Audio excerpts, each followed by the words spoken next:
မင်္ဂလာပါ OneXpert account log out ထွက်တော့ပြီးတော့ password မိပြီးပြန်ဝင်ဖို့အခက်အခဲဖြစ်နေတဲ့မိတ်ဆွေတို့အတွက်အခုပြောပြပေးတော့မှာက OneXpert password ချိန်ပြီးတော့ပြန်ဝင်တဲ့နည်းကိုပြောပြပေးတော့မှာပဲဖြစ်ပါတယ်ဒီနည်းနဲ့မှာလိုအပ်ချက်က2ချက်ရှိပါတယ်နံပါတ်1က OneXpert username ခေါ် player ID မှတ်မိဖို့လိုအပ်ပါတယ်နံပါတ်2အချက်ကတော့ဖုန်းနံပါတ်ချိန်ထားဖို့လိုအပ်ပါတယ်ခင်ဗျာ OneXpert နဲ့ပတ်သက်တဲ့ဗီဒီယိုများစွာကိုကျွန်တော် channel မှာအားလုံးဒီပါတင်ပြီးသားဖြစ်တဲ့အတွက်ဝင်ရောက်လေ့လာပြီးတော့ channel ကို like and subscribe ပြုလုပ်ပြီးတော့ကြပါအောင်ခင်ဗျာ OneXpert account ဖွင့်ငွေသွင်းငွေထုတ်ပြုလုပ်ချင်တဲ့မိတ်ဆွေတို့ကတော့ Viber Telegram ဖုန်းနံပါတ်399888443935ကိုဆက်သွယ်ပြီးတော့ account ဖွင့်ငွေသွင်းငွေထုတ်လာရောက်ပြုလုပ်လို့ရပါတယ်ခင်ဗျာကိုယ်တိုင် account ဖွင့်ချင်တဲ့မိတ်ဆွေများအတွက် promo code YMT47 ကိုအသုံးပြုပြီးတော့ account ဖွင့်ဆော့ကစားလို့ရပါတယ်ခင်ဗျာကျွန်တော်တို့က log in ဝင်မှာဖြစ်တဲ့အတွက်ကြောင့် log in လေးကိုနှိပ်ပေးပါ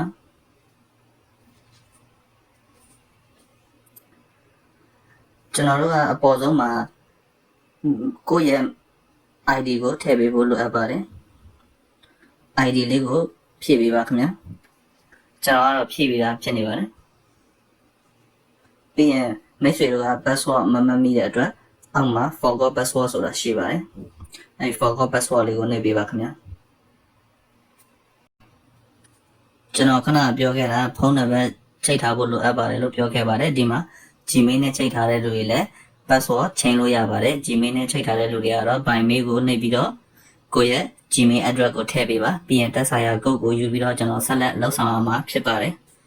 များတော့အဖြစ် OneXpert အသုံးပြုတဲ့ user တွေကဖုန်းနံပါတ်ချိန်ထားတာဖြစ်တဲ့အတွက်ဖုန်းနံပါတ်နဲ့ password ချိန်ကြီးကိုပဲပြောပြပေးတော့မှာဖြစ်ပါတယ်ဒီနေရာမှာမိတ်ဆွေတို့ရဲ့ကိုယ်ပိုင်ဖုန်းနံပါတ်ကိုမှန်ကန်စွာဖြည့်ပေးဖို့လိုအပ်ပါတယ်ကျွန်တော်ကတော့နမူနာဖြည့်ပြပေးတော့မှာဖြစ်ပါတယ် +95 ဆိုတဲ့မြန်မာကုတ်ပါပြီးသားဖြစ်တဲ့အတွက်ဖုန်းနံပါတ်ဖြည့်တဲ့နေရာမှာတုံရကိုဖြုတ်ပြီးတော့ဖြည့်ပေးပါခင်ဗျာ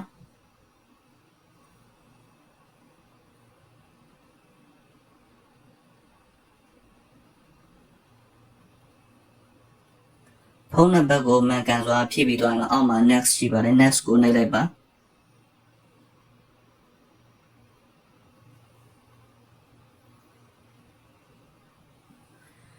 ဒီနေရာမှာတော့လေးတောင်းခွက်လေးကိုနှိပ်ပေးလိုက်ပါရွေးခိုင်းတာကိုမှန်အောင်ရွေးပြီးကျွန်တော်တို့နောက်တစ်ဆင့်ကိုသွားမှာပါဒီမှာ skip ပေါ်နေ skip ကိုအရင်ရွေးလိုက်ပါ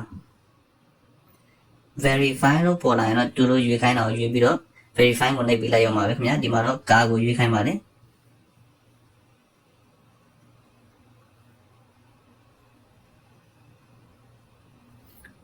အားလုံးကိုတခြားရွေးပြီးတော့ verify ကိုနှိပ်ပေးပါခင်ဗျာအမှန်ချက်ပြတော့ရပါပြီဒီမှာကိုယ့်ရဲ့ဖုန်းထဲကိုစင်ကုတ်ပို့လာဖို့အတွက်အောက်မှာစံကုတ်ဆိုတာရှိပါတယ်စံကုတ်လေးကိုနှိပ်လိုက်ပါ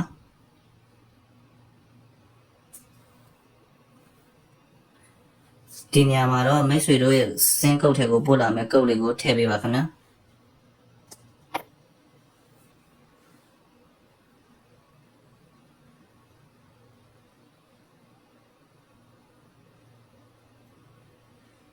ကုတ်လေးကိုထည့်ပြီးသွားရင်တော့အောက်မှာ confirm လေးရှိပါတယ် confirm လေးကိုနှိပ်ပေးပါခင်ဗျာ